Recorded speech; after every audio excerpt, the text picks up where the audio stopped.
Itu apresiasi positifnya. Kita melakukan kesalahan cuma dicatat satu kali. Niat saja, bercita-cita, pengen, baru niat sudah dicatat satu kebaikan. Niat berbuat jahat nggak akan dicatat oleh Allah Subhanahu wa Ta'ala. Jadi Allah Asy-Syakur, karena Allah sangat mengapresiasi kebaikan hambanya. Satu kebaikan dilipat gandakan berpuluh-puluh kali lipat. Apalagi dengan bulan Ramadan. Maka orang yang paling celaka kata para ulama adalah orang yang satuannya bisa mengalahkan puluhannya. Kalau keburukan itu dihitungnya satu. Kalau kebaikan dihitungnya 10, 700 kali lipat dan seterusnya. Orang yang paling celaka adalah orang yang satu-satunya lebih banyak daripada yang puluh-puluhnya. Man jaa'a bil hasanati falahu asyru amsalihha wa man jaa'a bis sayyi'ati fala yujza illa mislaha. Siapa yang berbuat kebaikan dibalas 10 kali lipat, siapa yang berbuat kejahatan dibalas sesuai dengan kejahatan, keburukannya. Ini Asy-Syakur. Allah Asy-Syakur. Sehingga orang yang paling bijaksana adalah orang yang bisa mengapresiasi sebesar-besarnya apa yang sudah dimiliki, apa yang sudah dikerjakan oleh keluarganya. Walaqad ataina Luqmanal hikmah an yashkur lillah. Nah, ayat bunda yang dirahmati Allah Subhanahu wa Ta'ala, dalam rangka bersyukur kepada Allah Ta'ala, kita mengangkat tema agar tidak menjadi orang tua yang durhaka, yang tidak bersyukur kepada Allah Subhanahu wa Ta'ala karena sudah diberikan nikmat kedua sekali. Jadi landasan filosofisnya, semangatnya adalah semangat bersyukur kepada Allah, semangat untuk mengapresiasi nikmat Allah sebesar-besarnya. Ada dialog antara Nabi Daud dengan Allah Subhanahu wa Ta'ala. Kata Nabi Daud begini, ya Rabb, kaifa ashkuru laka wa syukri laka nikmatun minka. Ya Allah, bagaimana saya bisa bersyukur? Padahal kalau saya bisa bersyukur, saya itu harus mensyukuri rasa syukur. Tanya ya. Kalau saya bisa bersyukur, saya itu dikasih nikmat karena bisa bersyukur, maka saya harus mensyukuri rasa syukur tersebut.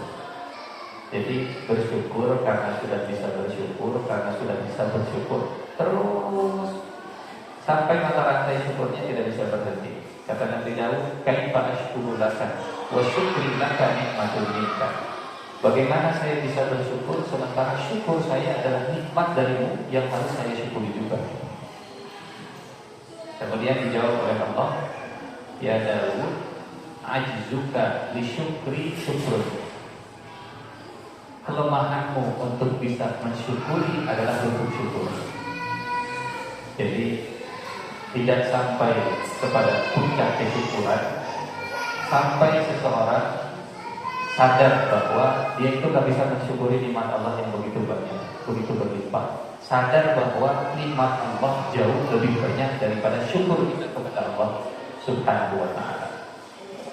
Disinilah kita memahami kenapa Rasulullah SAW yang maksum sekalipun sehari semalam istighfarnya tidak kurang dari 100 kali. Karena sadar masih banyak nikmat yang belum disyukuri. Sekalinya bersyukur juga harus disyukuri. Bisa bersyukur karena rasa syukur harus disyukuri lagi, dan seterusnya dan seterusnya. Wa qalilum min ibadiyash syakur. Amat sedikit hambaku yang pandai bersyukur dengan sebenar-benarnya rasa syukur. Jadi ayah bunda yang dirahmati Allah, kita mulai pertemuan siang hari ini dengan semangat menjadi keluarga yang bersyukur kepada Allah agar tidak menjadi orang tua yang durhaka. Nah, kita mulai dari perspektif Al-Quran terhadap anak. Bagaimana Al-Quran memandang anak, bagaimana Allah Subhanahu wa Ta'ala di dalam Al-Quran membahasakan tentang anak. Pertama dalam surat Maryam, surat ke-19 ayat ke-7. Anak itu kabar gembira. Kalau ada yang tidak menganggap anak kabar gembira, berarti yang salah anaknya atau yang salah orang yang menerimanya.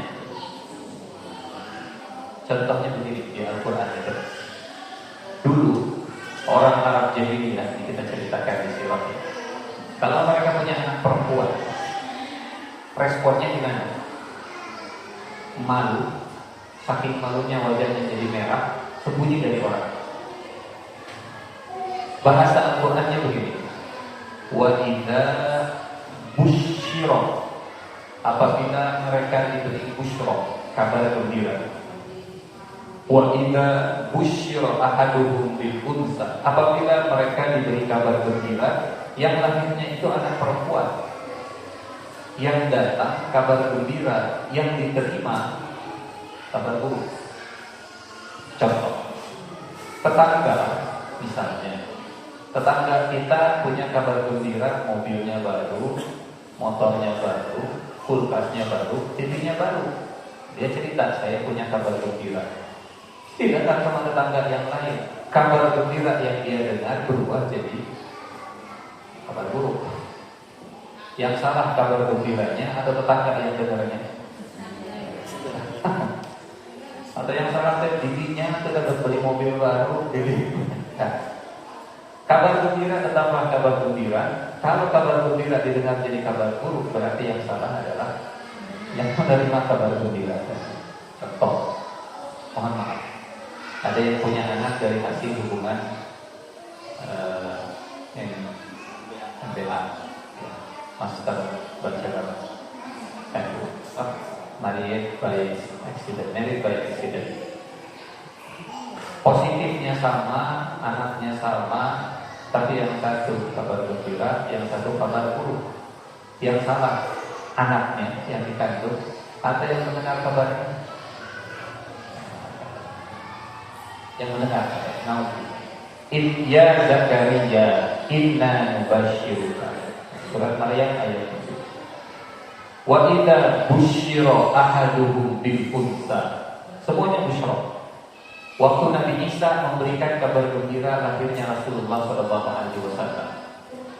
Wa idza qala Isa bin Maryam ya bani Israil inni Rasulullah ilaikum musaddiqan lima baina yadayya minat Taurati wa mubasysyiran bi rasulin ya'ti min ba'di ismuhu Ahmad. Memang kalau kabar gembira Rasulullah mah beda dikit lah, istimewa. Apa bedanya? Kalau kita ngasih kabar gembira saat sudah tahu positif hamil, setelah 2, tespeknya dari 2. Tapi kalau Nabi Muhammad kabar gembiranya bahkan sebelum ada tespek-tespekan. Sebelum ada orang tuanya sudah ada kabar gembiranya, itu Nabi Muhammad beda. Sebelum ada kakek neneknya sudah diberikan kabar gembira oleh Nabi Isa 500 tahun sebelumnya. Nabi Muhammad lahirnya 571 Masehi, kabar gembiranya dari zaman Nabi Isa. Wa mubasysyiran bi rasulin ya'ti min ba'di ismuhu. Yang satu kabar gembira. Artinya kalau Al-Quran memandang anak sebagai kabar gembira dan umat Al-Quran tidak memandang anak sebagai kabar gembira, yang salah Qurannya atau umatnya? Satu, anak dalam perspektif Allah. Yang kedua, penyedap mata, bukan penyedap rasa. Anak rada sensitif siang-siang begitu. Dalam surat Al-Furqan ayat 74, qurrata a'yun, yang menginginkan mata. Enak begitu kalau melihat anak kita yang masih kecil ikutan sholat, apalagi azan berkumandang, mereka ambil mukena, mereka ambil sajadah, mereka pakai baju koko langsung abi umi, Allah sudah manggil, mengebuk, Allah sudah manggil, iya itu azan maksudnya. Abi umi dipanggil sama Allah, ya dipanggil sama Allah. Ya, beda berikutnya dipanggil sama Allah ini ya. Melihat anak sholat begitu enak, melihat anak sujud berjamaah. Bapak Ibu, ayah bunda yang dirahmati Allah, sesekali kalau anak-anak kita sedang sholat berjamaah, mereka yang jadi imam difoto, cekrek pas lagi sujud berjamaah, pasang di figura, itu qurrata a'yun banget. Ada yang tahu pemandangan terakhir yang dilihat oleh Rasulullah di muka bumi? Pemandangan terakhir Rasulullah sebelum meninggal dunia. Ada yang tahu? Rasulullah Shallallahu Alaihi Wasallam melihat para sahabat sedang sholat berjamaah di masjid sholat subuh. Kan Rasulullah meninggalnya itu pagi-pagi hari Senin. Setelah selesai sholat subuh menjelang matahari terbit. Waktu Rasulullah hari Senin tersebut, Rasulullah buka jendela, nongol keluar melihat ke masjid. Para sahabat ya melihat Rasulullah dari arah samping gitu. Mereka menyangka alhamdulillah mereka bisa melihat Rasulullah seolah-olah matahari sudah terbit bersinar. Karena kemarin-kemarin beritanya Rasulullah sedang sakit. Pemandangan itu pemandangan terakhir Rasulullah Sallallahu Alaihi Wasallam di dunia. Dan itu membuat Rasulullah bahagia tertawa. Bahagianya Nabi jadi bahagianya sahabat. Sahabat menyangka Rasulullah sudah sehat.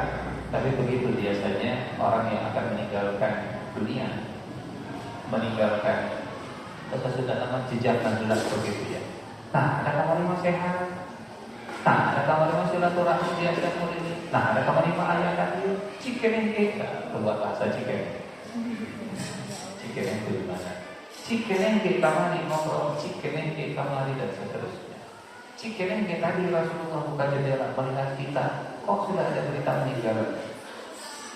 Pemandangan terakhir yang dilihat oleh Rasulullah Shallallahu Alaihi Wasallam sebelum meninggal dunia adalah pemandangan para sahabat sholat subuh berjamaah di masjid. Ayah bunda melihat anak kita sedang sholat, foto, figuraan atau abadikan jadi profil picture di laptop misalnya atau di komputer, enak bunda. Wajah ingat qurrata aini ismalah.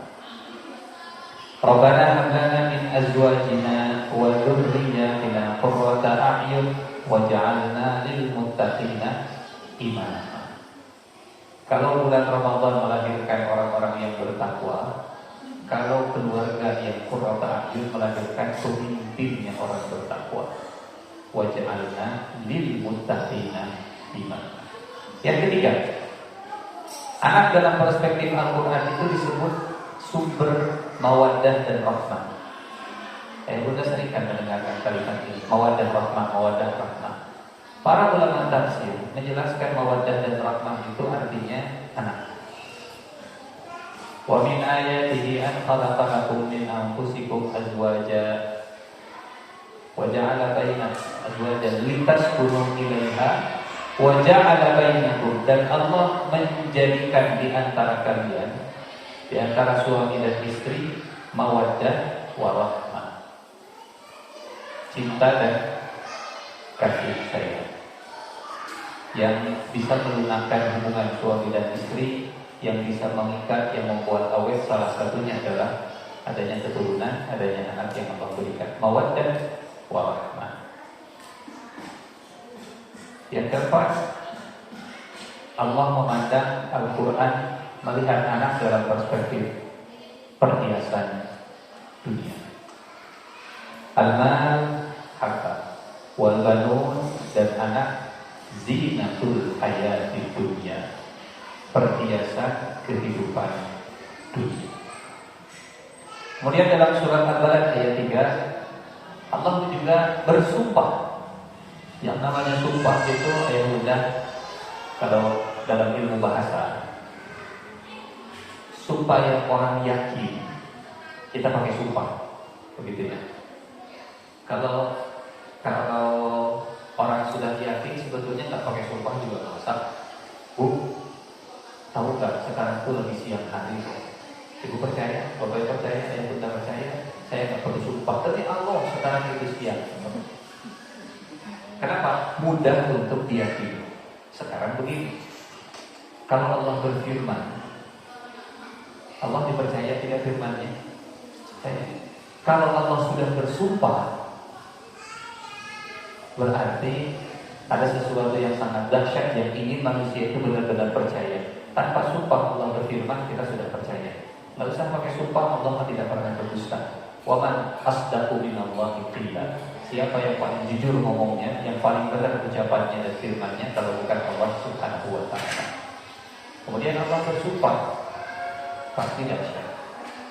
Surat Al-Balad ayat 3, Allah bersumpah wa walidin wa ma walad. Demi orang tua dan demi keturunannya dan demi anaknya. Bapak dan anak, orang tua dan anak dijadikan sumpah oleh Allah Subhanahu wa ta'ala. Yang berikutnya hibah, pemberian hibah. Kalau dalam literatur fikih dibedakan antara hibah dengan hadiah. Kalau hadiah itu diberikan karena prestasi yang dilakukan, kalau hibah mah pemberian saja, pemberian. Dan insya Allah ya, semua ayat tentang anak di dalam Al-Quran redaksinya itu redaksi hibah. Ya habu liman yasha, Rabbana hablana min azwajina. Semuanya hibah. Wa wahabna lahu hibah. Wa wahabna lahu Yahya hibah. Wa wahabna li Dawuda wa Sulaiman. Kenapa Allah menggunakan redaksi hibah? Kalau hadiah kan karena prestasi, karena kerja keras kita. Kalau Allah menggunakan redaksi hibah, ayat bunda yang dirahmati Allah, ini menjaga akidah kita, menjaga iman kita bahwa anak yang soleh itu pemberian dari Allah Subhanahu wa ta'ala, meskipun kita sudah kerja keras mendidiknya. Kadang manusia kita menisbatkan hasil ke usaha. Tahu nggak kenapa saya sukses? Saya sukses itu karena saya kerja keras, banting pulang, pergi-pagi, pulang petang, pola musik, tidak pegang, penghasilan saudara. Pokoknya pek semua gitu. Pergi pagi, pulang petang, pola musik, tidak pegang, penghasilan pas-pasan, pensiun penyakitan, Pak Eka. Pek semuanya. Saya sukses begini karena ilmu yang saya miliki. Innama utituhu ala ilmin indi, seperti kalau cenderung manusia kalau sukses menisbatkan kesuksesan kepada kerja kerasnya. Maka Allah Subhanahu wa ta'ala setiap kali ayatnya bercerita tentang berfirman tentang anak itu hibah, anak soleh hibah. Walaupun kita sudah berusaha mati-matian, sudah mendidik, menyekolahkan, mahal dan seterusnya, dan mereka hafal Quran, itu hibah, pemberian dari Allah Subhanahu wa ta'ala. Tidak perlu menekan kalau pulang kolontan mama. Saya itu sudah kasih teladan kepada anak saya, makanya anak-anak saya soleh begini. Dan bapak nanti soleh. Hibah, semuanya hibah, pemberian dari Allah Subhanahu wa ta'ala. Dan ya, lebih selamat untuk akidah, untuk keimanan seseorang saat menisbatkan hasil tidak ke dirinya tapi kepada Tuhan. Kenapa orang yang bertakwa? Karena rezekinya datang dari arah yang tidak disangka-sangka. Wa yarzuqhu min haitsu la yahtasib, begitu. Padahal kalau pakai logika biasa manusia yang lemah menurut kita, kudu nama orang bertakwa. Rezekinya itu datang dari semua arah yang dia prediksi, kan takwa. Begitu ya. Cigana. Ini kayaknya prospeknya gede sih. Karena dia bertakwa, benar tebakannya. Ternyata nggak begitu. Wajar zuku min haitsu la yahtasib. Orang bertakwa rezekinya datang dari arah yang tidak disangka-sangka. Kenapa? Karena Allah ingin menjaga keimanan orang yang bertakwa supaya hasilnya itu tidak dinisbatkan kepada dirinya. Usaha mentok. Tiba-tiba terbuka pintu dari arah yang tidak disangka-sangka. Cenderung orang itu akan mengatakan, ya mah estuni Gusti Allah. Ini mah benar-benar rahmat dari Allah, dan usaha yang saya lakukan mentok sana sini dan seterusnya. Beda kalau berhasil. Ini juga pasti bakal berhasil. Mama saya tuh firasatnya tajam, jago dalam podcasting. Tadi itu makanya. Kenapa Umar bin Khattab merotasi Khalid bin Walid? Padahal dalam setiap pertarungan Khalid selalu menang. salah satu hikmahnya kata Umar bin Khattab supaya umat terjaga akidahnya, tidak menisbatkan kemenangan kepada pokoknya mau saya paling menang. Nah, itu yang dijaga oleh Umar bin Khattab. Dibahas hikmah. Yang terakhir dalam surat At-Taghabun ayat 14. Tapi yang benar, yang terakhir ini yang saya pahami dari penjelasan para ulama, yang dimaksud dengan musuhnya bukan ada waktu halim, tapi ada waktu ma'alim. Bukan musuh saat sekarang, tapi musuh masa depan. Bukan ada waktu halim, tapi ada waktu ma'alim. Apa itu ada waktu ma'alim? Surat At-Taghabun ayat 14 itu konteksnya ada sahabat yang mau hijrah ke Madinah, dicegat oleh istrinya, Pak, balik ke mana? Atau mau ke mana? Mau hijrah nyusul Rasulullah. Terus kami di sini gimana? Ditinggalkan? Yang ayo atau nyusul, atau Pak kamunya baru dan seterusnya, anak-anak ayo berangkat. Apa yang terjadi? Sahabat ini ditarik oleh istrinya dan akhirnya terjadi hijrah. Nggak jadi hijrah. Tapi setelah itu mereka dalam tanda petik harmonis dengan keluarganya di Mekah, tapi mengorbankan hijrah ke Madinah. Jadi kalau untuk sekarang mereka akur, untuk saat ini mereka rukun, untuk di Mekah mereka itu bisa bareng-bareng. Tapi diwanti-wanti oleh Allah, fahzaruhu, waspadailah. Sehingga yang harus diwaspadai bukan musuh saat sekarang, tapi musuh potensial di masa depan. Jadi yang dimaksud dengan aduan lakum di ayat ini bukan ada waktu hari, bukan permusuhan saat ini yang sedang terjadi antara suami dengan istri, tapi potensi permusuhan yang bakal terjadi nanti di akhirat kalau sedang dihisab dua-duanya. Inna min azwajikum wa auladikum aduwwan lakum fahdharuhum.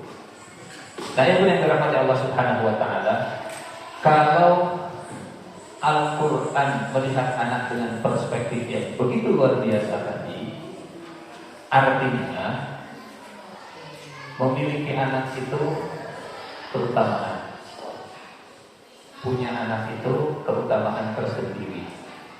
Kalau tadi anak itu hibah, anak itu mawaddah rahmah, anak itu kasih sayang, anak itu perhiasan, anak itu dan seterusnya, maka memiliki anak punya keutamaan.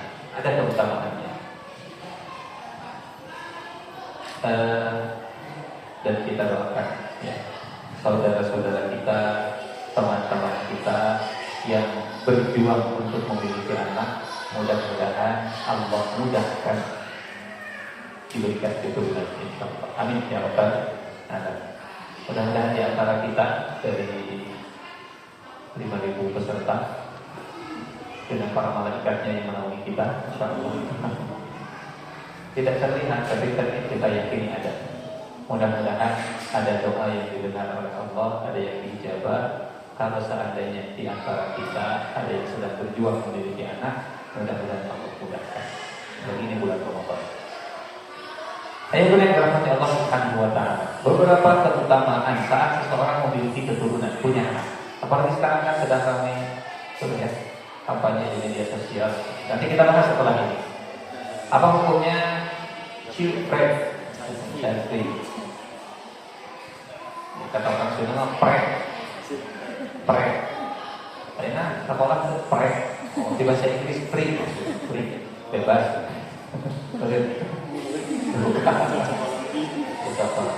Preman, maksudnya free man. Manusia bebas. Nyata kalau dan ada dosa. Terutama memiliki anak pertama terkait bulan Ramadan. Ayat benar di surat Al-Baqarah ayat 187. Kan ayat tentang saum itu 183 kutiba alaikum siyam, 184 ayat Maidah, 185 unzila syahrul Ramadan alladzi unzila fihi Al-Qur'an, 186 wa idza sa'alaka ibadi anni fa inni qarib tentang doa, 187 yang panjang. Uhilla lakum lailatas siyami rafatu ila nisaikum kunna libasun lakum wa antum libasun lahunna alimallahu annakum kuntum takhtanuna anfusakum fataba 'alaikum wa 'afa 'ankum fal'ana maka mulai sekarang basyiruhunna gaulilah pasangan kalian, istri kalian.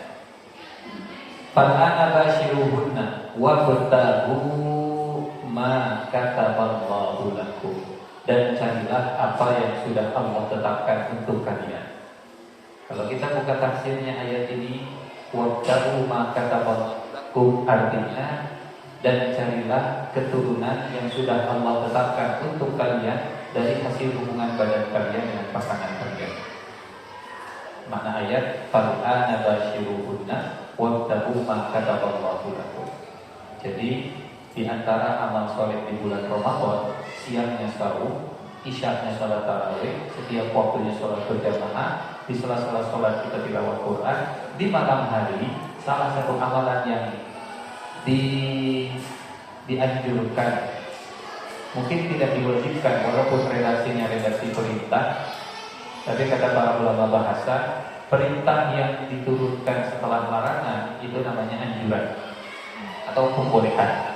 Dulu dilarang bergaul dengan istri, dengan pasangan di malam hari Ramadan. Tapi ya nggak bisa. Akhirnya ada yang melanggar dan akhirnya Allah halalkan, Allah bolehkan. Nah, falana maka mulai sekarang basyiruhunna pergaulilah pasangan kalian wabtaghu ma kataballahu lakum. Mengharapkan keturunan dari hasil hubungan badan di malam Ramadan termasuk di antara ayat yang Allah sebutkan atau syariat yang Allah sebutkan di ayat-ayat tentang bulan Ramadan. Jadi ayat bunda bisa disampaikan ke tetangga, ke saudara, ke siapapun yang sedang berjuang memiliki keturunan. Salah satu di antara waktu terbaik untuk memiliki keturunan itu berhubungan di malam Ramadan. Wabtaghu ma kataballahu lakum dan carilah apa yang sudah Allah tetapkan untuk kalian. Satu. Yang kedua, keutamaan memiliki anak karena Allah menciptakan kita di dunia itu, bukan di dunia. Sejak dari surga dan memulai kehidupan di dunia, Allah menciptakan kita, Nabi Adam dan Siti Hawa itu satu keluarga. Kalau Allah mau ya juga. Ini kalau itu dibolehkan, ya, semoga Allah mengampuni saya. Kalau Allah berkehendak bisa saja. Allah menciptakan manusia pertama kali 50 laki-laki jreng langsung ada dan 50 perempuan jreng langsung ada. Masing-masing. Yang satu di pulau mana? Tapi dapat ulama katanya satu pulau besar, Pangean katanya. Yang satu di hutan, yang satu di persawahan, kemudian ketemu menikah, dari situlah asal usulnya manusia. Bisa saja kalau Allah berkehendak. Tapi Allah menghendaki manusia memulai perjalanan dan sejarahnya itu dari suami dan dari istri, turun ke bumi sebagai keluarga. Sebelum Allah ciptakan dan takdirkan mereka turun ke bumi, kata Allah, inni ja'ilun fil ardi khalifah. Memang rada sensitif ya istilah ayo nama. Tapi karena nama Pak, aku akan menjadikan seorang khalifah di muka bumi.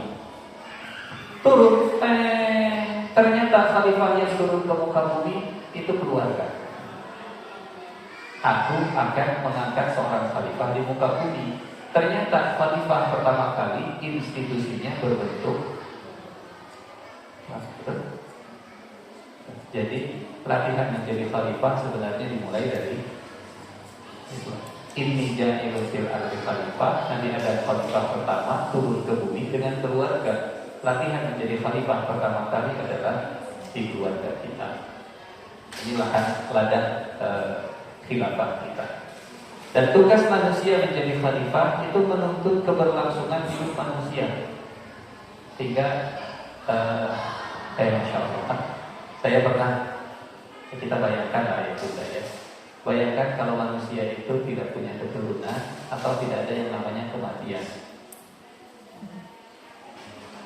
Kira-kira bakal gimana? Oke, ketabagian orang Firmanabiti, orang Mak tentunya kami akan tinggi 30 meter, 60 hasta. Kita akan punya lahan yang menguasai bumi semuanya para senior. Tidak ada istilah regenerasi, tidak ada istilah rotasi kepemimpinan, tidak ada yang namanya transfer ilmu, transfer knowledge, karena semua dikuasai oleh para pendahulu saja. Adanya kematian membuat orang tua ingin mendidik anaknya sebaik-baiknya. Daripada ini hilang, maka ditransfer ke anaknya. Tugas menjadi khilafah, tugas khilafah menuntut keberlangsungan hidup manusia. Yang ketiga, insya Allah kita juga paham. Ayah bunda, insya Allah. Tahu kan ya cerita semutnya Nabi Sulaiman? Semut Nabi Sulaiman. Semutnya Nabi Sulaiman itu diabadikan oleh Allah di dalam Al-Quran. Kelakuannya, perbuatannya berhasil membuat dan mengukir senyum di wajah Nabi Sulaiman. Fatabassama dhahikan min qawliha. Dan Nabi Sulaiman tersenyum sambil tertawa, sampai tertawa melihat dan mendengarkan kata-kata semut. Kata para ulama tafsir, kalau seekor semut berhasil mengukir senyum di wajah Nabi, masa dia manusia tidak bisa mengukir senyum kebahagiaan di wajah Nabi juga? Semut bisa membahagiakan Nabi Sulaiman. Masa manusia yang dimuliakan oleh Allah tidak bisa memberikan kebahagiaan kepada Nabi-Nya? Bagaimana kita memberikan kebahagiaan kepada Nabi Muhammad SAW, memberikan kebanggaan? Salah satunya yang bisa kita lakukan, memberikan kebanggaan kepada Rasulullah dengan memiliki anak dan keturunan. Ibu hamil diri, mohon ingin membuat Rasulullah tersenyum.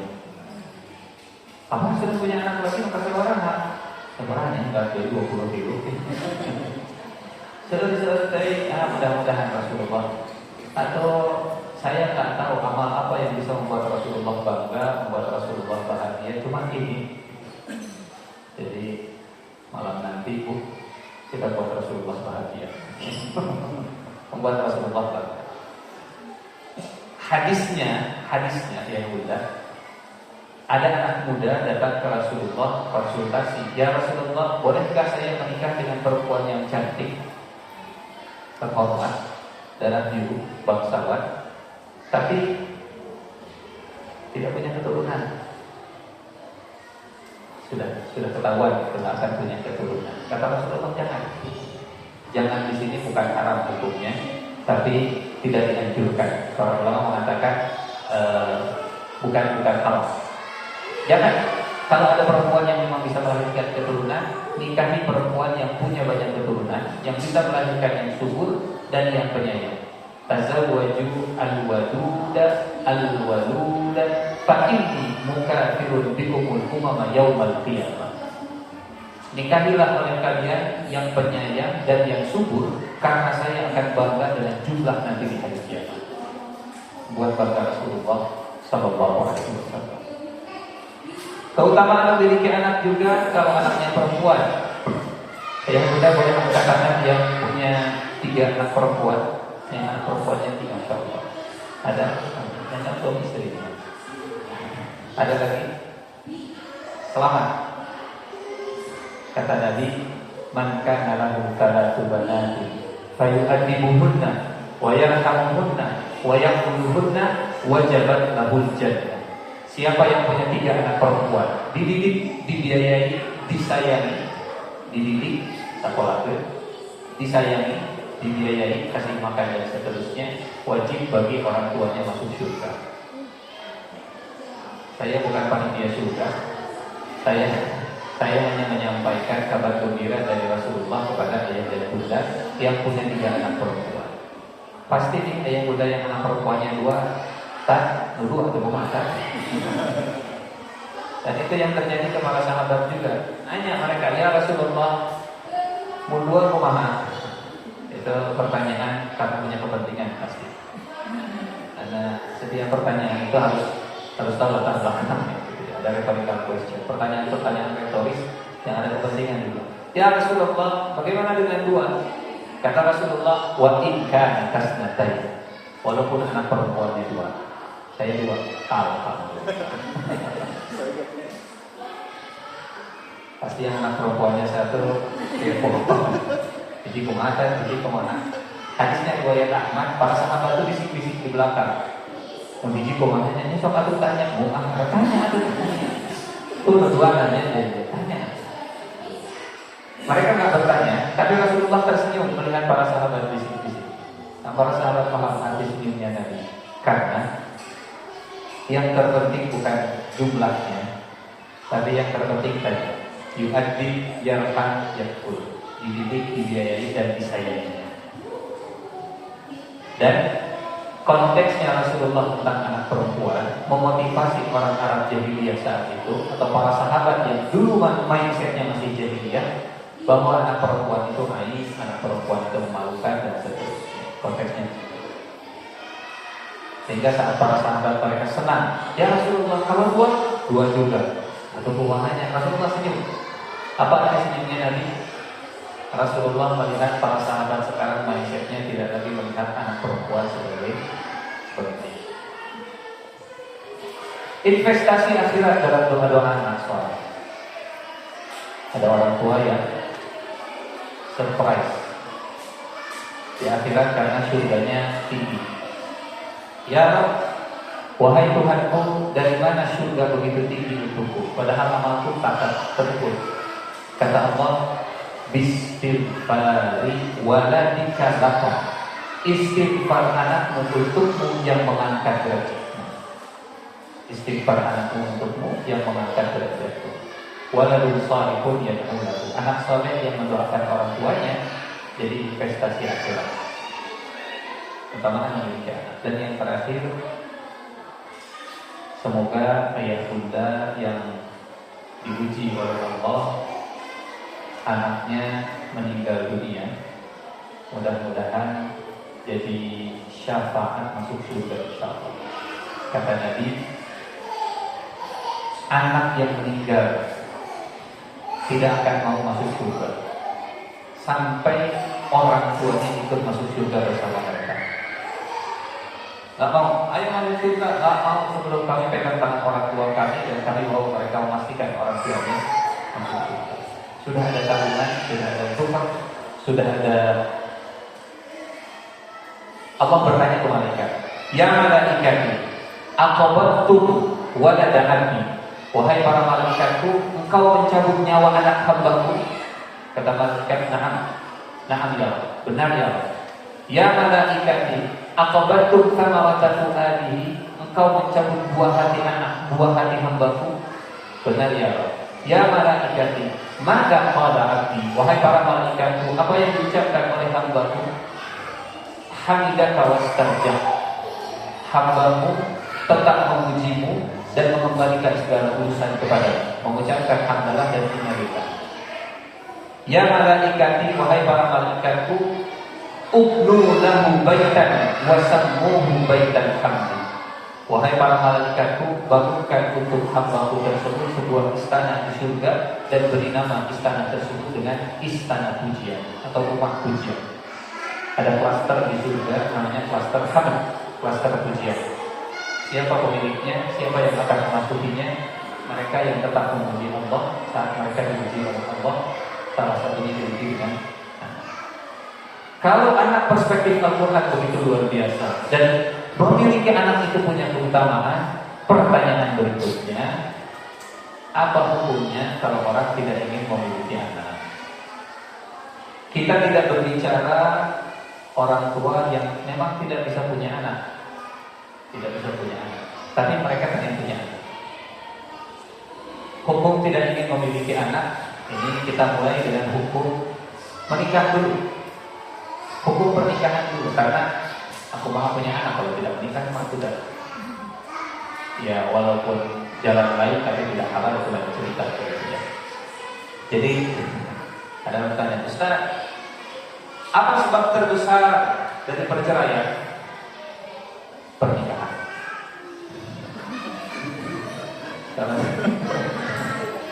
Kenapa orang bercerai? Karena mereka menikah. Apa? Jadi kalau tidak pengen bercerai, ya. Tapi kan bukan itu ya. Pertama dari hukum menikah sendiri, para ulama memang ada tarik ulur pendapat. Tapi secara umum para ulama mayoritas mengatakan hukum menikah dasarnya itu adalah by defaultnya hukum pernikahan itu asalnya sunnah. Tapi bisa berubah hukumnya, bisa sampai wajib, bahkan bisa jadi haram. Jadi sebelum cerita tentang hukum tidak memiliki anak, hukum pernikahannya sendiri juga beragam. Bisa jadi haram kapan? Kalau suaminya atau laki-lakinya tidak punya kemampuan untuk menafkahi baik nafkah batin ataupun nafkah lahir. Kalau ya semua yang bisa menjadi fondasi rumah tangga itu tidak bisa ditegakkan. Bisa jadi wajib kalau punya kemampuan dan takut tergelincir dalam perzinahan. Jadi hukumnya juga bisa beragam. Sehingga artinya kalau hukum pernikahan juga bisa beragam, maka hukum tidak punya anak juga bisa beragam. Atau tidak ingin memiliki anak juga bisa beragam. Bisa beragam.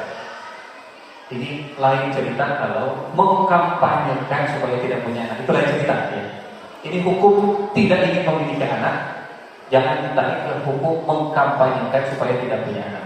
Karena hukum dakwah dengan hukum melakukan itu beda. Ada orang yang misalnya kelakuannya begini, tapi dia nggak pernah cerita-cerita, nggak pernah keluar-keluar, nggak pernah ngajak. Beda hukumnya, perlakuannya dengan orang yang keluar-keluar, ayo ikuti saya dan seterusnya. Beda. Tidak bisa disamakan. Nah,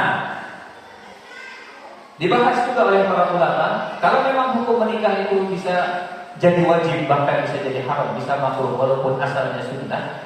Bagaimana kalau menikahnya dengan punten yang memang sudah diketahui mandulnya? Atau cerita, kalau menikah dengan saya, mohon maaf saya sudah divonis secara medis, saya tidak akan punya keturunan. Bolehkah menikah dengan yang mandul? Kalau melihat hadis yang tadi, memang Rasulullah melarang, tapi larangan tersebut kata para ulama bukan larangan haram, tapi larangan makruh. Ya artinya boleh, masih boleh. Kalau menikah dengan yang mandul saja dibolehkan, artinya pernikahan ini pasti akan punya keturunan secara medis. Walaupun kalau Allah berkehendak tidak bisa saja. Seperti kisah Nabi Zakaria. Jadi sejak awal dia tahu, mohon maaf kalau Mas mau nikah dengan saya itu tidak bisa punya keturunan. Pertama karena rahim saya sudah diangkat dua-duanya, sudah kena kista dan seterusnya. Jadi saya tidak mungkin bisa memberikan keturunan. Bolehkah menikah dengan wanita yang tidak mungkin bisa memberikan keturunan? Kata para ulama boleh-boleh saja, asal ada ketentuan di antara keduanya. Berarti hukum tidak punya anak atau tidak ingin memiliki punya anak juga berangkat dari hukum ini. Kita tidak cerita yang kampanye sekali. Yang ketiga, praktek azal. Ini kan sudah dewasa semua insya Allah. Sudah punya anak semua. Apa itu azal? Sebenarnya ini bukan sesuatu yang walaupun sedikit agak vulgar tapi tidak apa-apa ilmu. Praktek azal itu suami yang tidak menuntaskan atau sana itulah pokoknya bobrik. Jadi air maninya itu tidak menyiram di luar badan. Betul. Jadi yang disiram nama ML. Menyiram di luar badan. Bagus bahasanya. Iya. Itu namanya praktek azal. Menyiram di luar badan. Azal. Artinya kalau menyiram di luar badan, ovum tidak bertemu dengan sperma kan begitu. Apakah praktek ini dibolehkan? Kata para ulama, asal disepakati dan diridhoi antara suami dan istri, maka praktek azal itu dibolehkan sesuai dengan kesepakatan bersama. Sesuai dengan kesepakatan bersama. Kan praktek azan itu artinya masih belum ingin punya anak sekarang mah. Campur memang, tapi melakukan praktek azan, nyiramnya di luar badan. Maka hukum tidak ingin memiliki anak itu nanti berkaitan dengan hukum pernikahannya sendiri, hukum menikah dengan yang mandur, dan hukum praktek azan. Tapi kalau mengkampanyekan, gak usahlah punya anak, zaman sudah penuh fitnah seperti ini daripada anak begini dan begitu, artinya tidak boleh. Kenapa? Karena memiliki anak punya keutamaannya tersendiri. Kalau kasuistik seperti simpulan-simpulan seperti ini, itu lain cerita. Jadi semoga mudah-mudahan bisa jelas. Nah, yang berikutnya, next.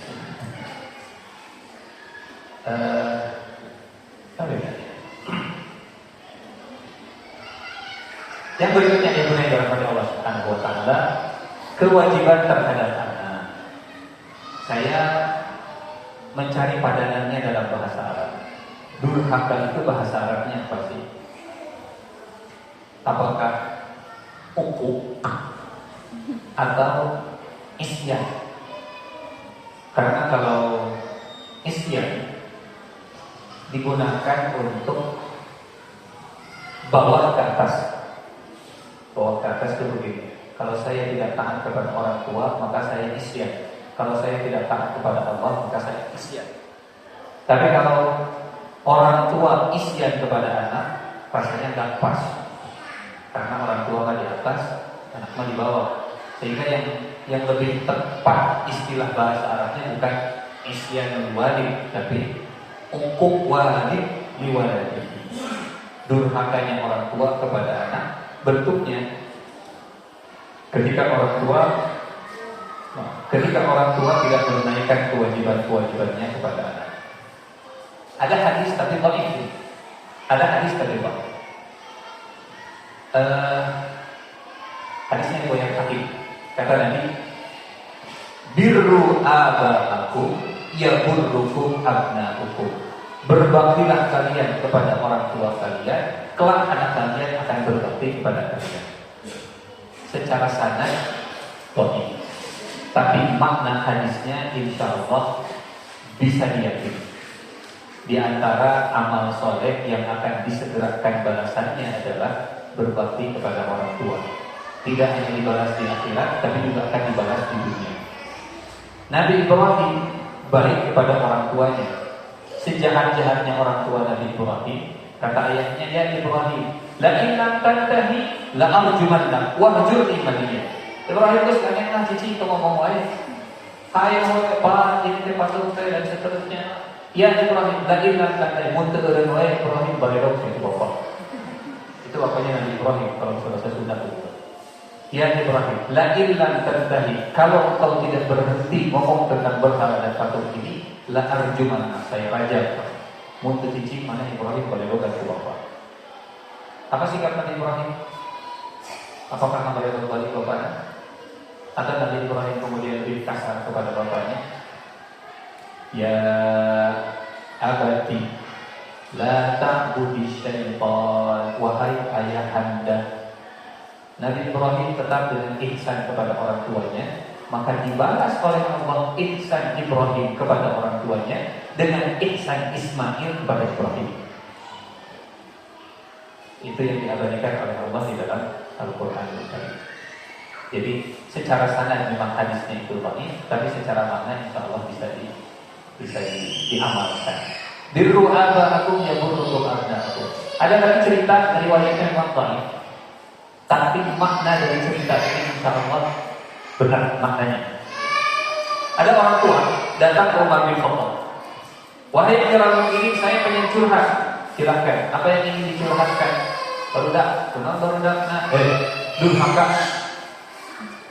Mungkin kata orang Sunda mah doraka. Durhaka. Kalau orang Arab mendengar doraka, yang memberi mudarat kepada doraka. Nah, memang bahasa ada banyak serapan. Kata orang Arab begini, masya Allah, harun jiddan. Orang Sunda dengar, haridah. betul. Ada orang Indonesia lagi umroh kemudian zaman dulu. Pas kan dari Jeddah zaman dulu belum ada mobil, naik kota ke Mekah. Nanya orang Indonesia deh, Pak, ini laki-laki atau perempuan? Ini hewan apa namanya? Ini hewan apa namanya yang saya tunggang? Bahasa Arabnya apa? Karena nanya pakai bahasa Indonesia, si Arab Badui yang nunturnya mungkin salah nangkep, mungkin disangkanya dia itu jago atau ikan. Kata si Arab Badui teh, unta. Maksudnya dia perempuan. Oh, unta, iya teh.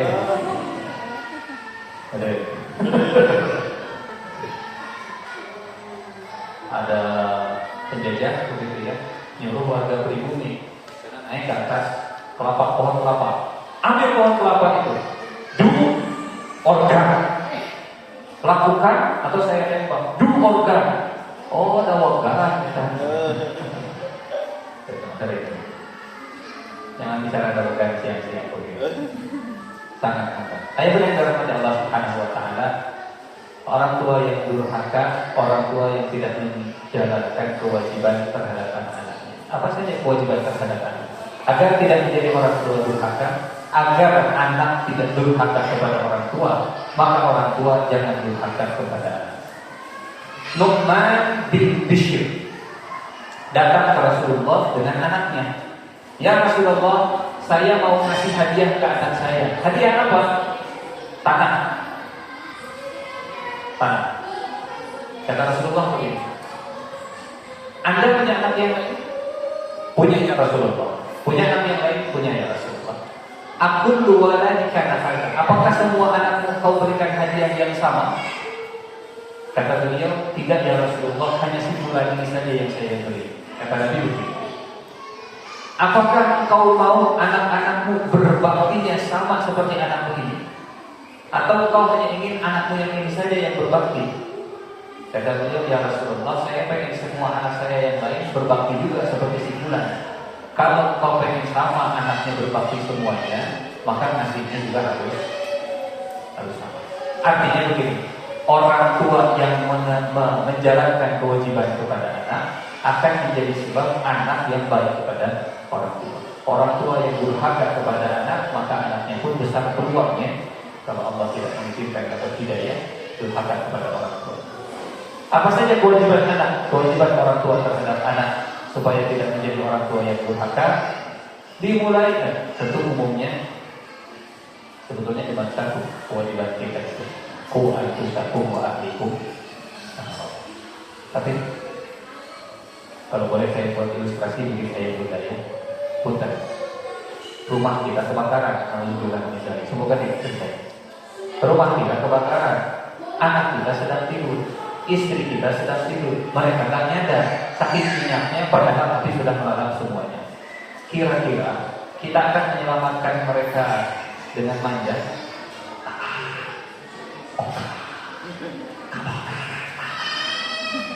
Atau kalau perlu kita seret, kalau perlu istri atau suami diseret, iya deh. Atau dibiarkan dengan manja dan Allah karunia lebih berat. Qu anfusakum wa ahlikum. Nah, ada api yang melalap rumah kita, kemudian kita biarkan api tersebut membakar keluarga kita. As-salatu khairun minan naum, hayya 'alal falah, hayya 'alas shalah. Kemudian ulang menjadi berat karunia. Kalau dibiarkan api akan melalap mereka. Qu anfusakum wa ahlikum. Nah, waquduhan nas wal hijarah. Maka kewajiban kita sebagai orang tua terhadap anak dalam rangka menjaga keluarga dari api neraka ternyata dimulai dari saat kita memilih pasangan. Ada hadisnya. Hadisnya riwayat Ibnu Majah. Ikhtaru lidutafikum fa innal irqa dassasu. Pilihlah oleh kalian tempat di mana kalian akan menanam benih. Pilihlah ladang kalian karena al-irq dassas, karena sifat-sifat itu akan menurun. Sifat-sifat itu akan menurun. memilih pasangan. Datang, dan kita belum selesai ya, cerita orang yang mengadu ke Umar bin Khattab, wahai Amirul Mukminin, saya mau curhat. Apa yang curhatkan? Anak saya durhaka. Panggil anaknya. Kenapa durhaka? Wahai Amirul Mukminin, bukankah anak punya hak terhadap orang tuanya? Punya. Apa saja hak anak dari orang tuanya? Memilihkan orang tua yang terbaik, memberi nama yang terbaik, dan mengajarkan ayat-ayat Al-Quran. Kata anak ini, wahai Amirul Mukminin, ibu saya, ibu yang dibeli oleh ayah saya sebagai budak 400 dirham. Jadi sembarangan. Yang namanya budak, pergaulannya juga bebas. Jadi budak zaman dulu atau pergaulan bebas di zaman dulu itu identik dengan budak. Yang bebas berbuat zina dulu itu budak.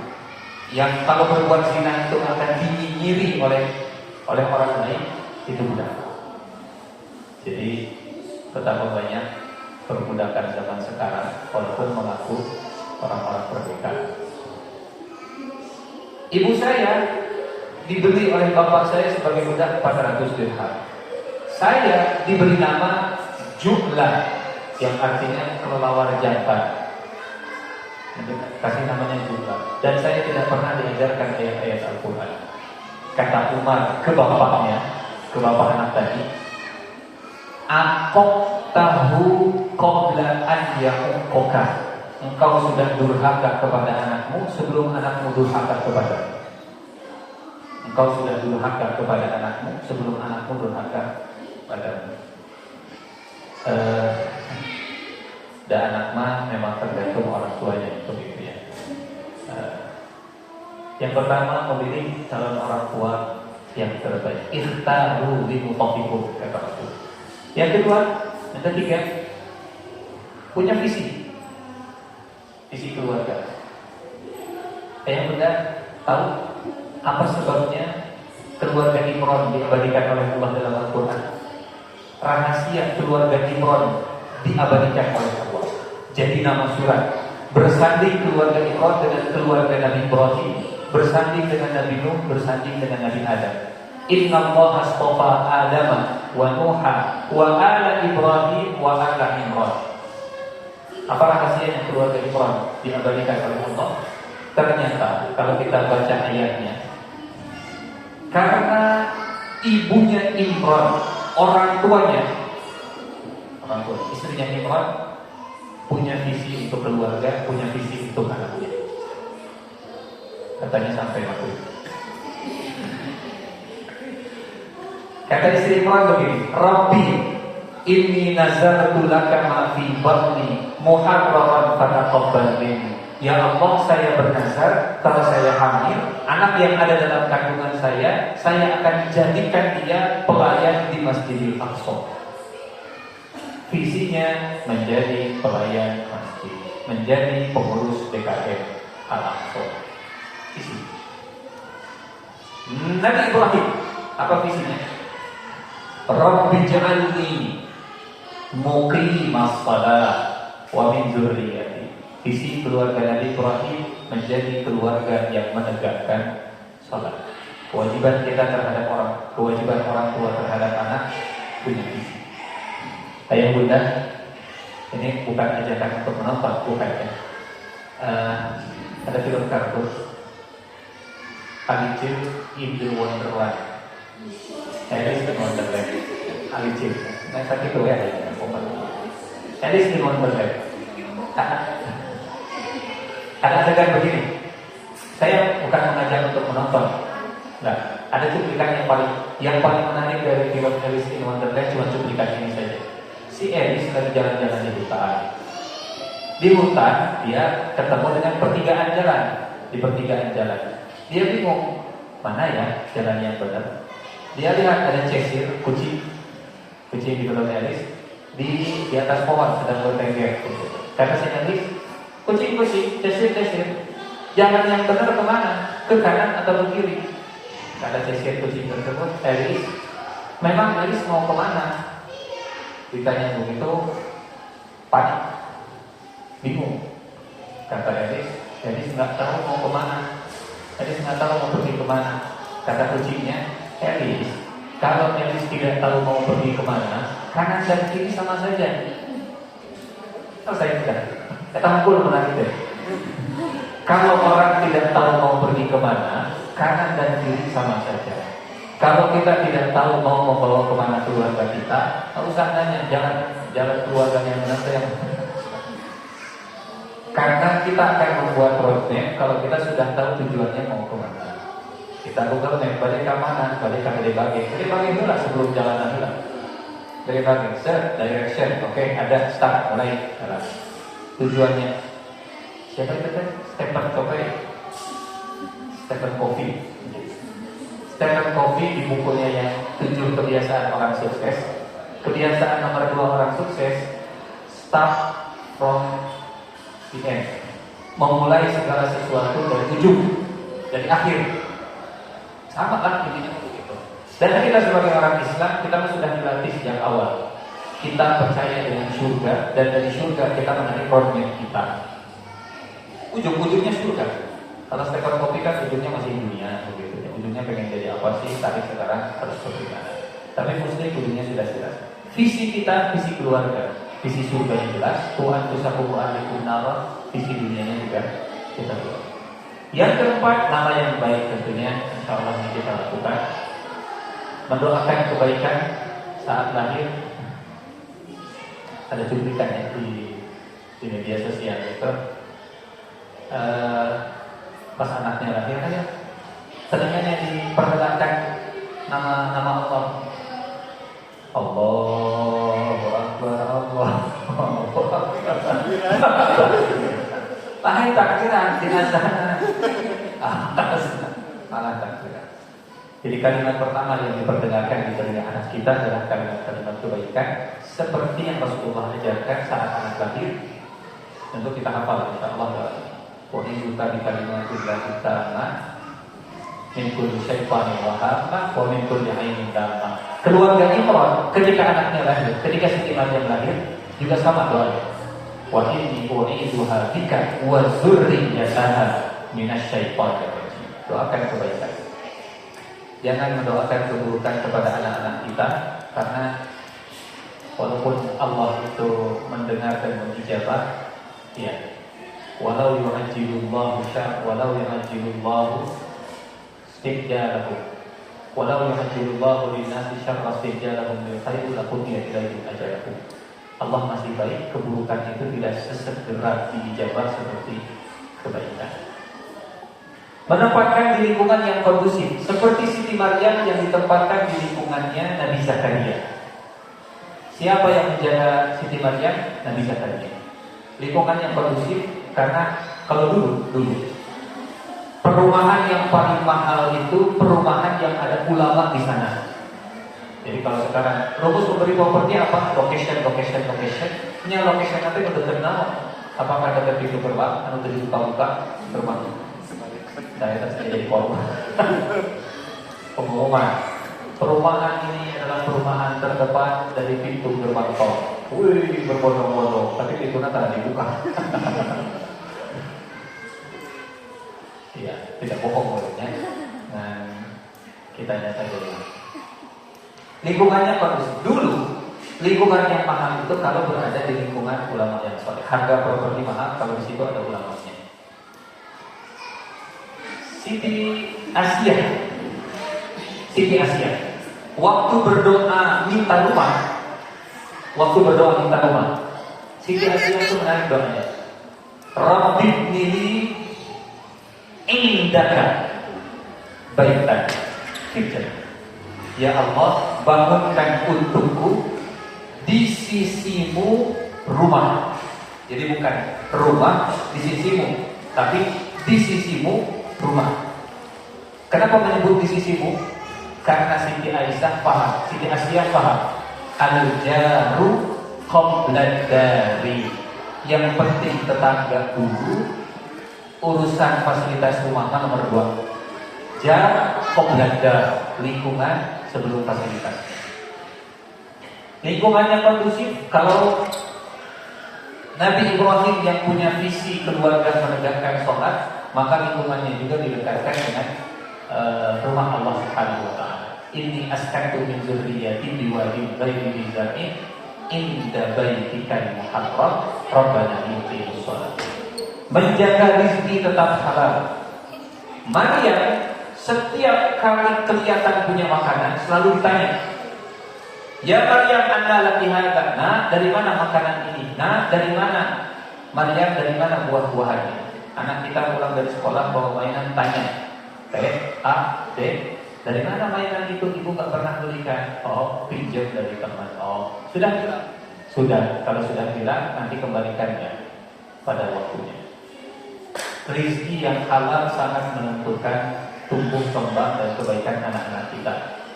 Daging yang tumbuh dari rezeki yang haram, fasnaru aula bihi, kata Nabi. Daging yang tumbuh dari rezeki yang haram, makan rata itu lebih layak untuk menjadi tempat. Terakhir mengajarkan adat Islam. Kalau dalam kisahnya Luqman, adat Islam yang disebutkan setidaknya tiga. Ya bunayya, wala tusahhir khaddaka linnasi wala tamshi fil ardi maraha waqsid fi masyika waghdud min sautika. Kalau ketemu orang jangan berpaling, wala tamshi, kalau jalan jangan sombong. Jalan itu bukan hanya sekedar jalan kaki, termasuk jalan-jalan raya. Seringkali saya khawatir memahaminya jalan saja.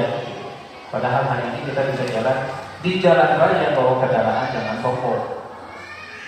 Jangan mentang-mentang mobilnya besar, motornya juga besar, kemudian membawa kendaraannya dengan arogan dan seterusnya. Wala tamshi fil ardi maraha. Waqsid fi masyika waghdud min sautik. Rendahkan suaramu, karena suara yang melengking yang tidak enak itu seperti suara keledai. Tentu sama. Ini mah lanjutannya tentang komunikasi yang dicontohkan oleh Nabi. Berlaku lemah lembut, memaafkan, memohonkan ampunan, bermusyawarah. Fa'fu anhum wastaghfir lahum wasyawirhum, dan seterusnya dan seterusnya. Berhubung 5 menit lagi azan maghrib, jadi kita sebutkan. Saya kembalikan ke moderatornya. Ini saja yang saya sampaikan. Kurang lebihnya mohon maaf. Assalamualaikum warahmatullahi wabarakatuh. Waalaikumsalam warahmatullahi wabarakatuh. Subhanallah sekali. Mestinya pasti ini karena kita terhubung dengan waktu.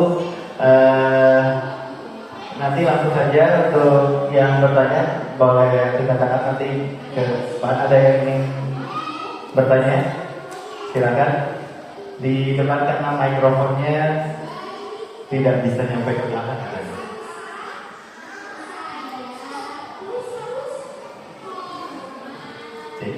Cek.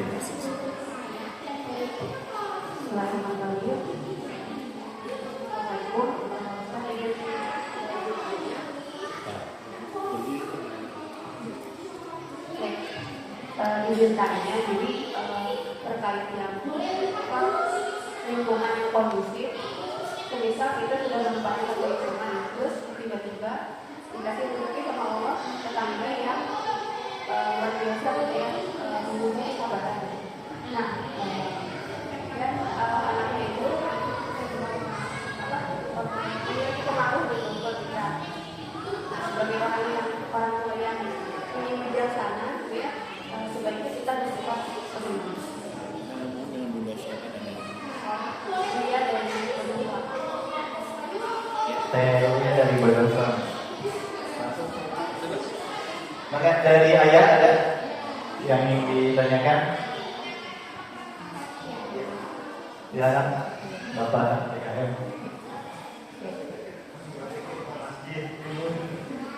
Bismillahirrahmanirrahim. Assalamualaikum warahmatullahi wabarakatuh. Sesuai dan tidak jasa kebakaran kasiran Ustaz yang mengenai luar biasa. Saya akan bertanya mengenai tentang ajakan adab Ustaz kepada anak, di mana orang tua dan guru perasaan sudah mengajarkan maksimal, tapi menerap dan yang menerap ke anak itu yang tidak diajarkan, seperti dalam bahasa kancing kotor itu tidak mungkin. Orang tua atau guru mengajarkan itu, tapi kok spontan anak-anak itu menak gitu. Kemudian ketika ditanya, nah kamu sudah sholat belum? Jawabannya apa sekarang anak-anak? Kamu nanya, bertanya-tanya. Padahal orang tua kan tidak mengajarkan hal itu. Bagaimana menyikapinya? Baik, dulu ya Ustaz ya, dari ayat tentunya. Bismillahirrahmanirrahim. Kemudian kepada Allah Subhanahu wa taala tentang lingkungan ini, ya, kondusif itu idealnya. Kita harapnya kondusif ideal. Tapi ada kalanya bahkan termasuk terjadi kepada Rasulullah SAW. Lingkungannya juga tidak kondusif saat beliau berdakwah di Mekah. Setiap pagi di depan rumah beliau itu dilempari sampah. Setiap pagi dilempari sampah. Sampai satu hari Rasulullah kemudian mengingatkan, ya mahsyar Quraisy, ayu jiwa ada.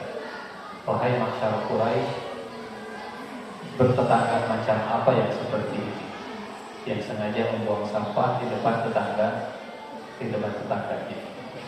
Sehingga kata Nabi, la yu'minu ahadukum hatta ya'manu jarahu bawaqiqahu.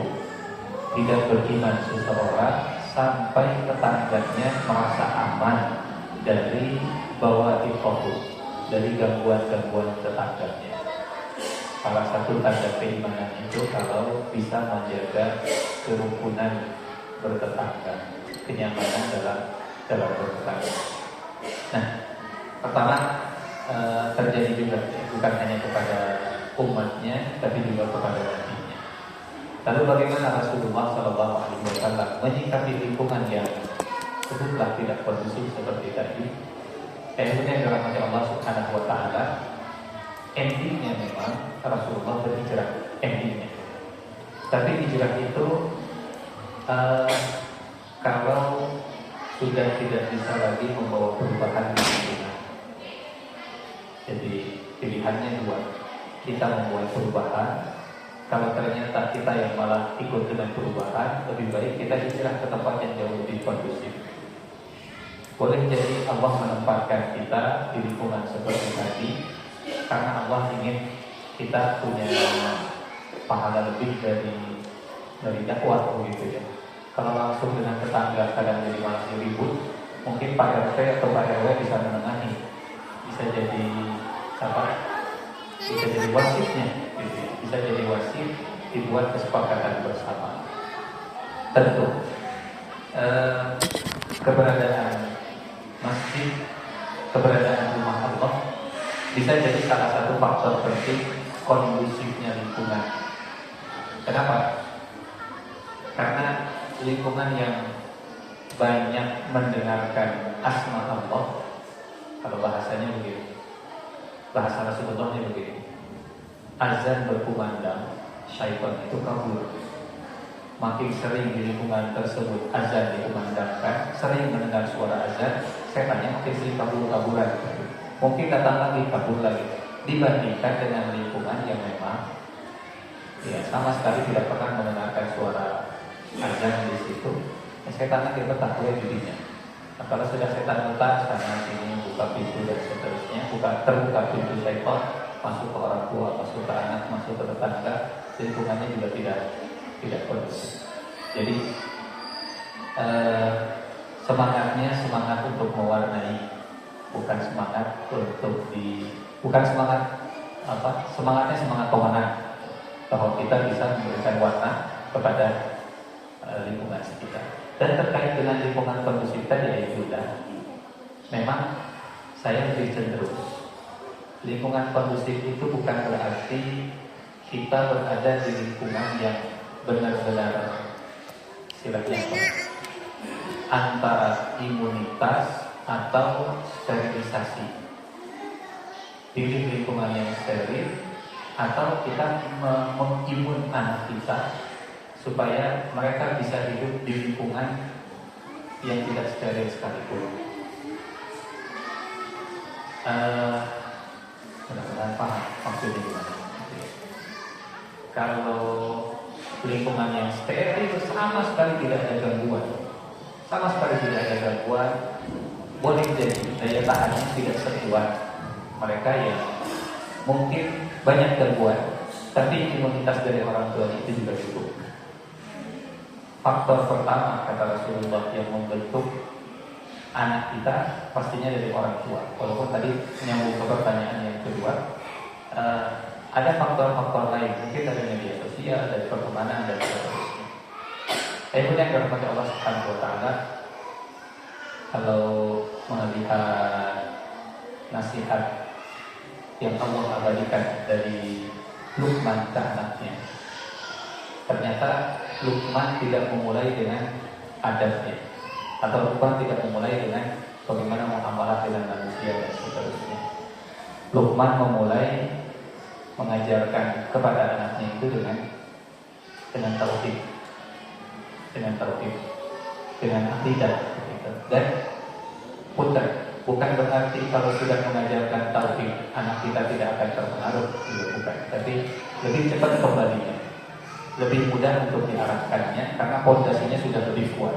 Urusan di atasnya kemudian goyang kanan goyang kiri kena angin, tapi kalau pondasinya kuat mudah-mudahan bisa lebih mudah untuk diingatkan. Karena setakwa-takwanya orang bertakwa sekalipun kita sebagai orang dewasa, bukan berarti orang bertakwa itu orang yang tidak pernah melakukan dosa. Orang bertakwa adalah orang yang وَإِذَا فَعَلُوا فَاحِشَةً أَوْ ظَلَمُوا أَنفُسَهُمْ ذَكَرُوا اللَّهَ فَاسْتَغْفَرُوا لِذُنُوبِهِمْ وَمَن يَغْفِرُ الذُّنُوبَ إِلَّا اللَّهُ وَلَمْ يُصِرُّوا عَلَى مَا فَعَلُوا. Orang bertakwa bukan orang yang tidak pernah melakukan dosa, bukan. Karena manusia, walaupun dia bertakwa, tetaplah manusia. Manusia yang bertakwa adalah manusia yang kalau dia berbuat salah, kalau dia berkata kasar, kalau dia melakukan ketergelinciran, kemaksiatan, cepat ingat Allahnya, cepat berhentinya, dan cepat istighfarnya. Itu orang dewasa. Apalagi anak-anak. Anak-anak yang tertanam dengan tauhidnya, tertanam dengan akidahnya, bukan anak yang tidak terpengaruh dengan lingkungannya, bukan anak yang kemudian kata-katanya itu mungkin halus terus-menerus, tapi anak yang kalau mereka berkata kasar, kemudian kita ingatkan, nah, Allah nggak suka kalau kita berkata kasar.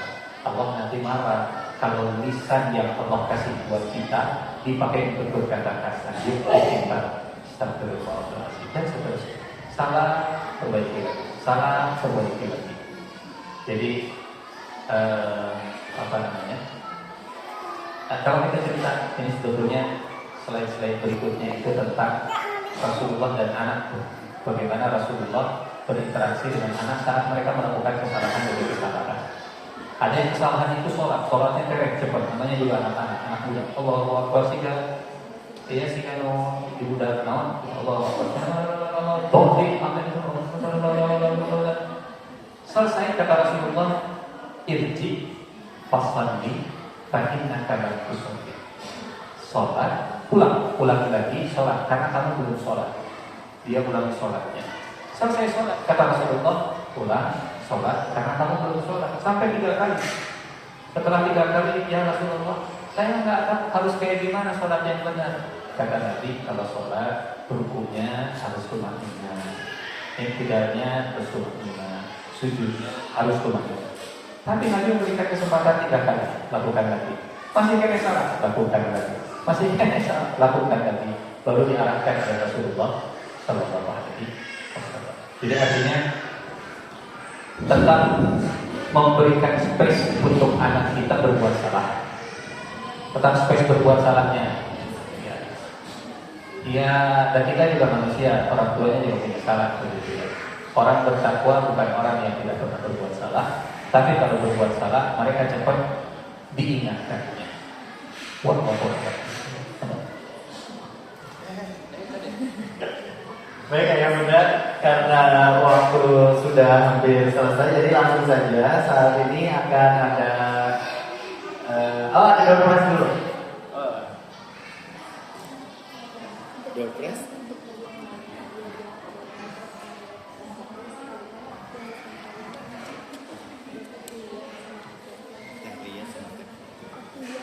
Lia. Ya, baik. Ada door prize dan untuk yang bertanya silakan. Dan untuk yang datang awal ada Teh Lia dan Teh Festi katanya. Akan diserahkan oleh oleh saya. Ini dari mana tadi? Dari Teteh. Silakan ya ini, Bapak.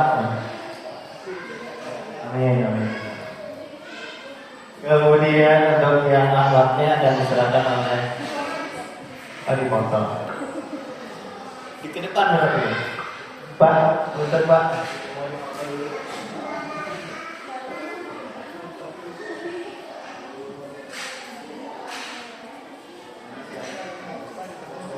Oh, ayo.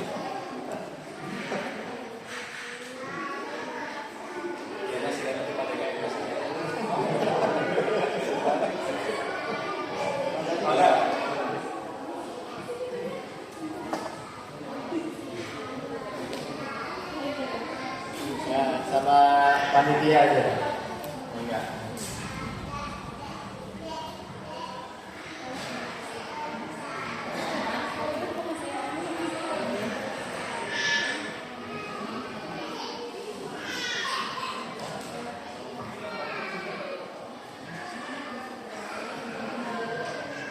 Ada satu lagi.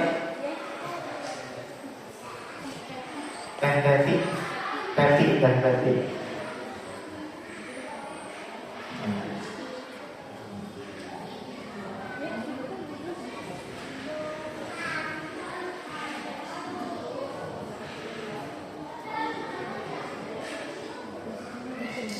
Iya, ayah bunda tadi kan kata Ustaz, jadi ada beberapa slide yang belum tersampaikan, kemudian nanti ada materi yang lainnya. Insya Allah nanti akan ada kelas-kelas lainnya ya, kelas Wonderful Zero. Jadi seperti apa itu kelas Wonderful Zero, dan mungkin nanti ada sekaligus penutup dari Ustaz untuk mengakhiri kajian kali ini. Saya sampaikan lagi pada Ustaz untuk menutup sekaligus menguatkan kita bahwa kita harus mengikuti seperti Rasulullah SAW. Baik, saya minta juga kepada Allah Subhanahu wa Ta'ala, mudah-mudahan pertemuan ini bukan pertemuan pertama dan terakhir kalinya, begitu ya. Kita bisa bersilaturahmi di kesempatan-kesempatan yang berikutnya, saling sharing, saling berbagi, dan saya juga ingin terus belajar. Kita sama-sama belajar jadi orang tua yang terbaik, sama-sama belajar untuk terus meneladani Rasulullah Sallallahu Alaihi Wasallam. Mudah-mudahan dalam setiap ikhtiar kita meneladani Nabi, dalam setiap ikhtiar kita untuk mengkaji seperti apa Rasulullah bertindak dan berperilaku, ada kebaikan dan amal soleh yang membuat kita semakin dekat dengan Rasulullah Sallallahu Alaihi Wasallam. Insyaallah. Jadi saja mungkin yang saya sampaikan saya sudah mudah-mudahan bisa terus bertemu bersilaturahmi di pertemuan berikutnya. Kurang lebihnya saya mohon maaf kalau ada kata-kata yang salah, mudah-mudahan Allah mengampuni saya. Terima kasih. Wassalamualaikum warahmatullahi wabarakatuh.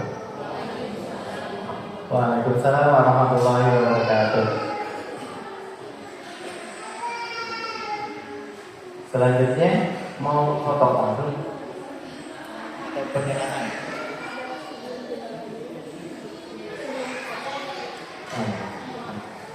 Selanjutnya ada pemaparan dari Teh Ani tentang Wonderful Zero.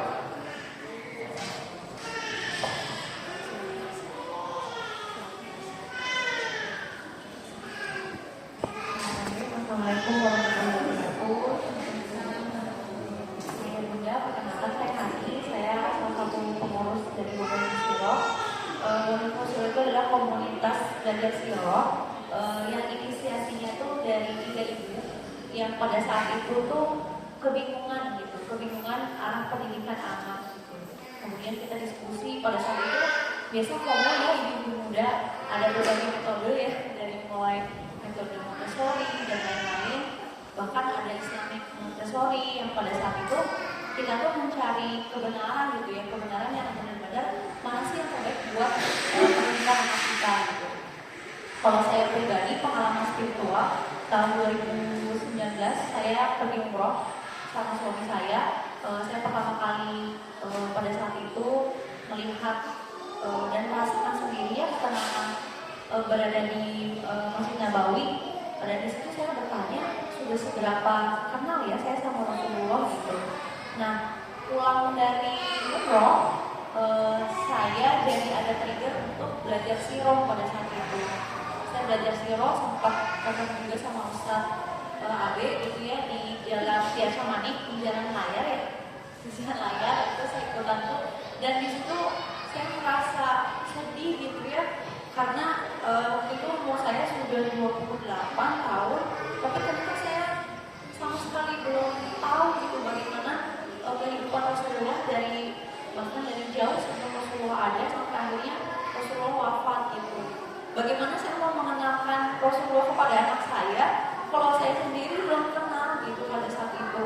Apalagi di tengah arus era globalisasi di mana banyak ibaratnya paparan yang terus-menerus mungkin tanpa sengaja bisa dilihat oleh anak kita, tapi kita menginginkan anak kita mencintai Rasulullah, tapi kita sendiri belum kenal dengan Rasulullah gitu. Itu awal mulanya kalau dari sisi saya. Kemudian saya berdiskusi sama teman saya sampai akhirnya kita bilang, oh iya ya, bukannya Rasulullah itu adalah uswatun hasanah gitu ya, sebaik-baik teladan. Dan saat saya belajar sirah, saya jadi baru benar-benar memahami gitu apa sih yang disebut dengan uswatun hasanah itu. Karena memang kalau Ustaz Abi bilang gambaran dari Al-Quran itu semua ada diri Rasulullah gitu. Jadi kalau kita pengen bisa mengaplikasikan apa yang ada di dalam Al-Quran, ya kita belajarnya itu ya dari Rasulullah gitu, suri tauladan. Yang dulu saya bayangkan Rasulullah itu sangat jauh gitu ya dari saya pikir kayak wah Rasulullah maksum banget gitu. Tapi setelah belajar sirahnya, karena Rasulullah itu manusia biasa yang diuji, yang bahkan mungkin ujiannya lebih-lebih daripada kita gitu. Jadi kalau hari ini saya merasa saya diuji, ujian saya ini gak ada seberapanya dibandingkan ujian yang Rasulullah hadapi gitu. Jadi dari situ kemudian saya sama teman-teman saya diskusi, nih kita ngapain sih pusing-pusing nyari metode-metode yang lain gitu. Toh kita tuh tujuan di dunia itu apa sih? Tadi sudah disampaikan sama Ustaz ya, Quran surat At-Tahrim ayat 6. Kita diminta sama Allah untuk menjaga diri kita dari api neraka dan menjaga keluarga gitu. Dan yang salah satu kunciannya adalah kita mempelajari Al-Quran dan Sunnah Nabi gitu. Mempelajari Al-Quran dan dari siapa sih kita bisa belajar itu semua? Ya dari sosok Rasulullah SAW. Nah jadi kenapa sih gitu ya ada salah satu program namanya Parents Map yang kita punya tagline ada Allah dan Rasulnya di rumah kita. Jadi seperti yang disampaikan sama Ustaz, salah satu keutamaan Luqman mendidik anak itu Luqman tidak mendidik anak dengan adabnya dulu gitu ya.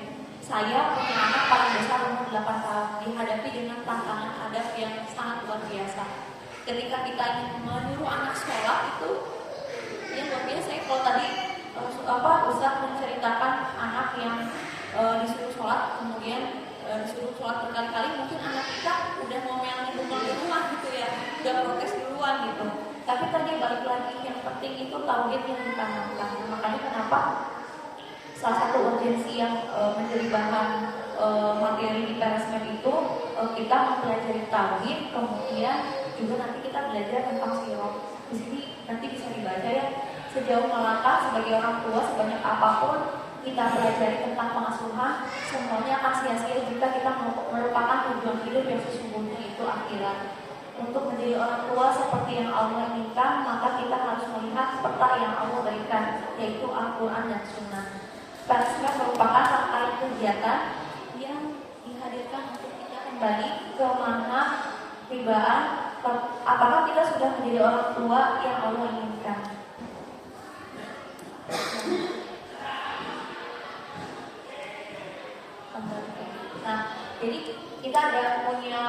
tiga jenjang. Yang pertama basic 1, di mana kita akan belajar konsep tasfiyatun nafs dalam pendidikan anak.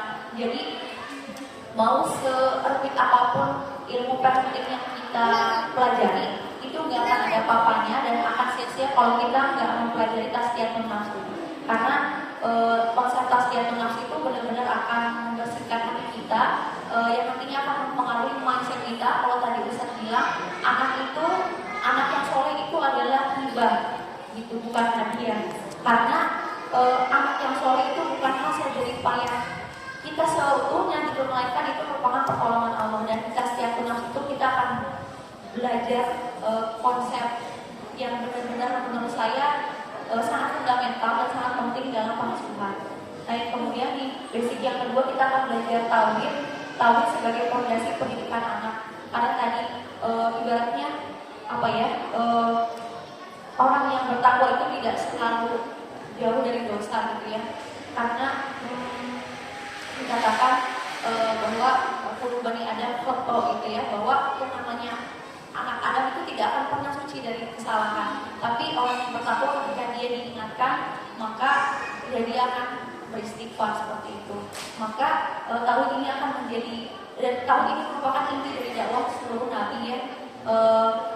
Ada perkataan katanya bahwa inti dari tauhid, inti dari ajaran nabi itu sama tauhid, yang berbeda itu adalah syariat yang diterapkan di setiap zamannya seperti itu. Maka yang menjadi fondasi bagi setiap keluarga tadi merupakan isi adalah tauhid.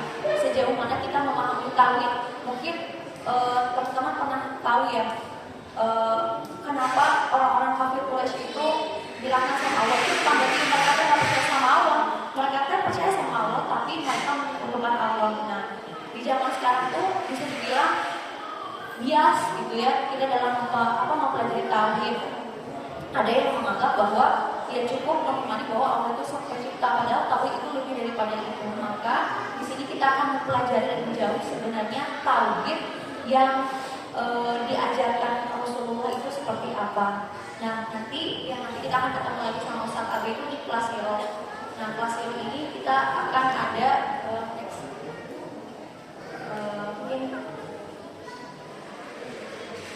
Nah, dia narasumbernya ada Ustaz Fibrian Kadir yang nanti akan mengisi materi Tazkiyatun Nafs, kemudian ada Ustaz Agus yang mengisi materi tauhid, dan nanti ada Ustaz Abid yang akan memberikan materi sirah.